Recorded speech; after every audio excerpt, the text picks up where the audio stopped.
Hey everyone, my name is Tanya, TitaniumBuilt. For those of you who are new here, welcome. And for those of you Titans that are coming back for another upload, thank you so much. I appreciate you so much. Today's case is going to be over Summer Wells, and I don't want to spend too much time talking, but I just want to go over a couple things before we get into today's case coverage. If you do appreciate, the case coverage for today, I would really hope that you would consider subscribing to the channel by simply clicking the subscribe button below, clicking the bell icon to be alerted to all my new videos, and if you're feeling extra generous, you can share it to all of your friends. I also have a members only tab now. And if you'd like to join, you can join by just clicking the join button below you there. I have different tiers and you get different perks that you get exclusively just for being a member. Also, I'm going to start doing less lives and I will be doing more members only lives, not all the time, but maybe like once a week it'll be a members only. And I always go live like almost every day. So the rest of the time will be for everybody. But I do want to at least get, one a week in for members only. So if you would like to join, just go ahead and click the join button below, but no pressure to do so. So like I said, today we're going to be discussing the case of Summer Wells. This is a new case for me to bring to my channel, but I wanted to get caught up with it and bring you guys the full timeline. That way you guys know what the facts are. So anyway, this is going to be actually Candace's account too of the facts that happened that day, the first half of the video. So we're just going to be basing what we know off of what Candace has told us. So Summer Wells has been missing since June 15th. So this is actually going to be based off of Candace's account of what happened to Summer that day. She went missing June 15th.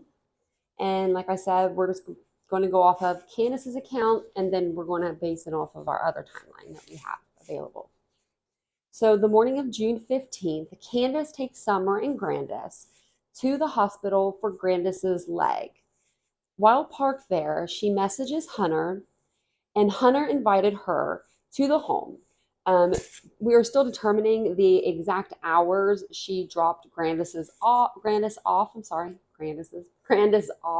or how long she sat there before actually texting Hunter while at the hospital. But Allie stated Candace arrived between 10 a.m. and 10:30 a.m. to pick up Hunter. There was a TikTok video uploaded of Summer at 12:21, according to Candace. Between 2 and 2:30 p.m., Candace dropped off Hunter. At 3:09 p.m., Candace snapped a picture of Summer and she stated that they were about 5 minutes up the road from their home. If they were 5 minutes from home, once she took the picture, that would have put them arriving approximately at 3:16 p.m. that day. During this time at the house, Candace said that they did some stuff around the house and she recently stated she did laundry as well. She said maybe an hour doing housework, so that puts them there around 4:15 to 4:30 p.m. I'm just going to say right here that this is a pretty busy family. Just let me keep going because they're a busy bunch, and it's hard to kind of believe how busy they really are. So they started planting succulents after they were done, cleansing the house. They were done cleaning and doing laundry and all of that stuff. They went outside and they were going to go plant some succulents. So if they started planting these succulents, around then at 4:15, they said they would have planted about 5 succulents. And Summer arranged the rocks. And Summer arranged the rocks. And they said that it took them about an hour to plant the succulents. So they're planting succulents, and then she's seen there, playing with the rocks and, making them look pretty for the flowers. So now that's going to put us at about 5:15, 5:30-ish. Candace went to fix her mom's knee brace, and she stayed about 10 minutes, but doesn't know for sure. So we're going to sorry, we're going out to about 5:15 timeline. So that would put her at about 5:25. If we're doing the timeline from the succulents, they were done planting the succulents about 5:15, 5:30. That would put her at about 5:25, let's say roughly, that she would get done going fixing old mom's knee brace. I'm telling you, they're a busy family here. People have come forward saying that they heard a scream between 4:30 and 4:42 p.m. So without changing our timeline, because as I stated above, they were cleaning the house, getting ready to plant the succulents together. So the whole family would have been together at that time that they heard the possible scream. So by 5 p.m., the neighbors were assisting in the search. The police were not called until 6:32 p.m., and that would have been approximately 2 hours after the scream, and Candace states she was already searching. Don states, which is Summer's dad, that he left work right after Candace called him, and he made it home, like back to the house, zippity zap, but he made it there within 30 minutes. So he states that he called the police when he hung up with Candace in the call, and the call came through to police at 6:32 p.m. That would imply that Dawn was home around 7 p.m. that evening. Candace said that she searched all over the bottom half of the house. She went outside and she was yelling for her as well. She stated that she could hear, or that she stated here that she only checked the bottom half of the house. Like maybe there is a top half. So why wouldn't she check either the top or the basement if they had one? That was what I thought right away when I was making this timeline. Remember this too, because this was before I knew anything about this case at all, really. I just knew a little bit here and there, but I didn't know what I needed to know.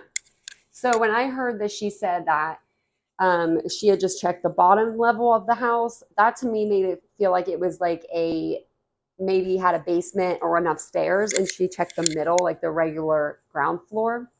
So I don't know. I don't know what that, I mean, just take it with a grain of salt, but the case is still ongoing. So let's just make sure we remember that.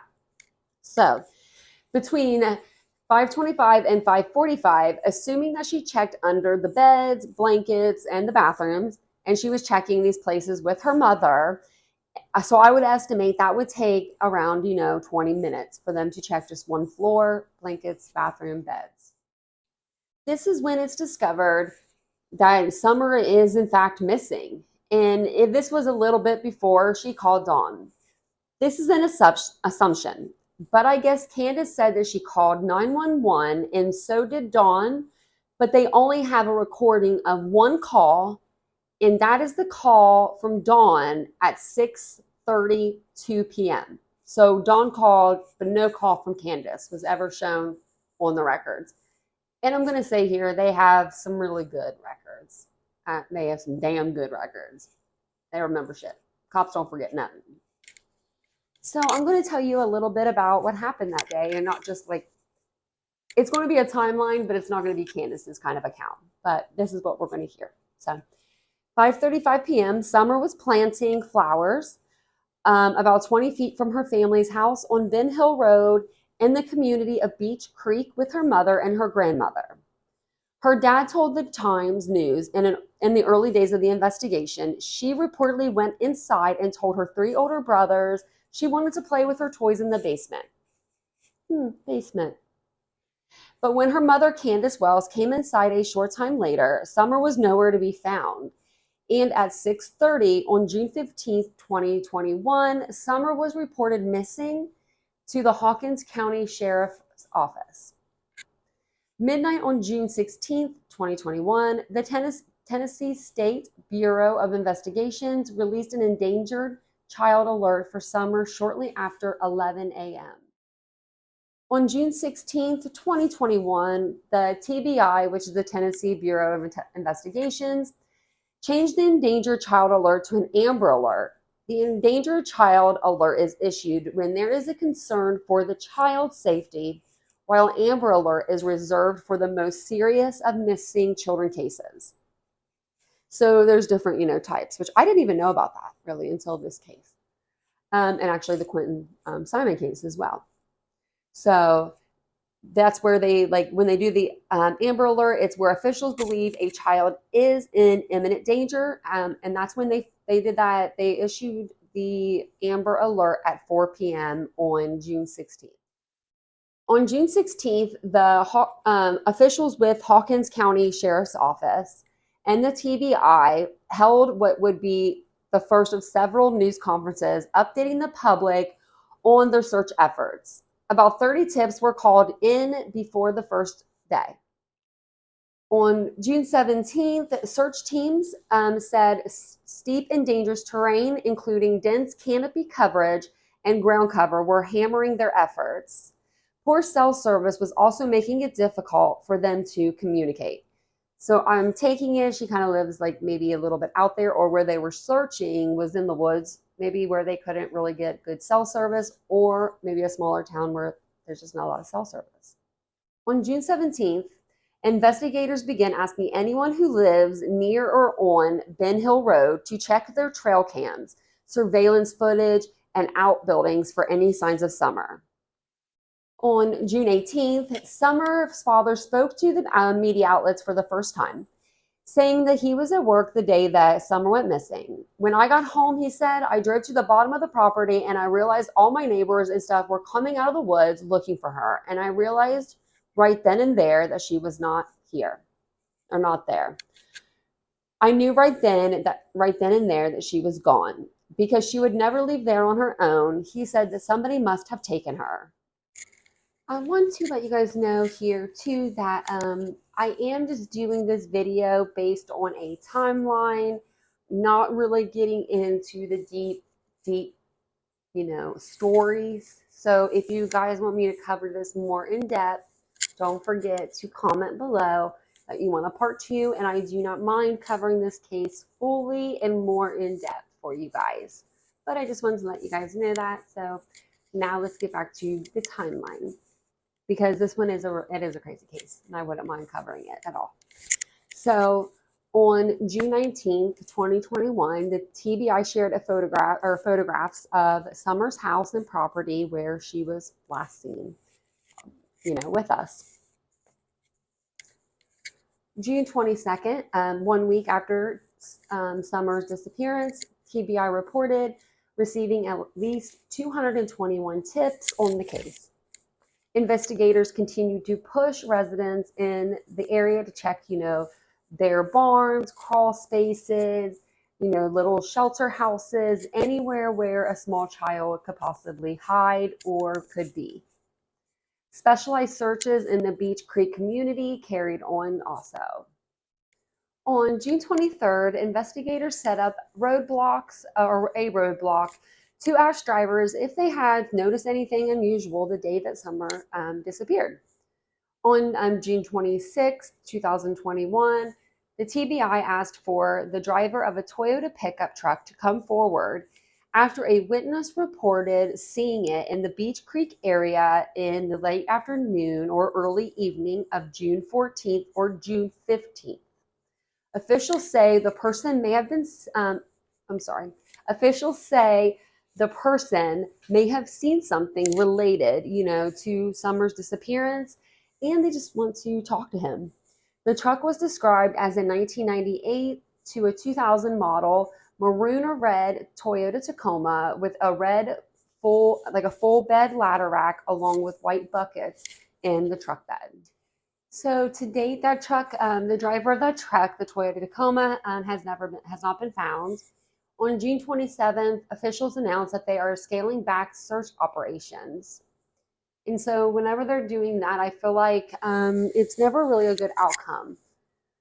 July 1st, the Polk County Sheriff's Office in Wisconsin told WJHL that Summer's disappearance renewed interest in the case of her missing aunt, Rose Mary Bly, who vanished in Polk County in 2009. On July 2nd, 2021, Hawkins County Sheriff Ronnie Lawson told WJHL that they have received no solid leads from the over 750 tips that were called in. On July 11th, Lawson told the Times News, Summers' case is nowhere even close to being cold. So that was good news, you know. July 12th, 2021, the TBI confirmed they received 935 tips regarding Summers' disappearance. In a recorded video, Lawson told the public, everything is still on the table. We're still trying to find out what happened to Summer, so everyone is still a person of interest, he said. On the same day, in an interview with the Times News, I don't even like talking about him. Summer's father, Donald Wells, expressed little hope that she was still even with us. So, you know what I'm trying to say, right? That she was here.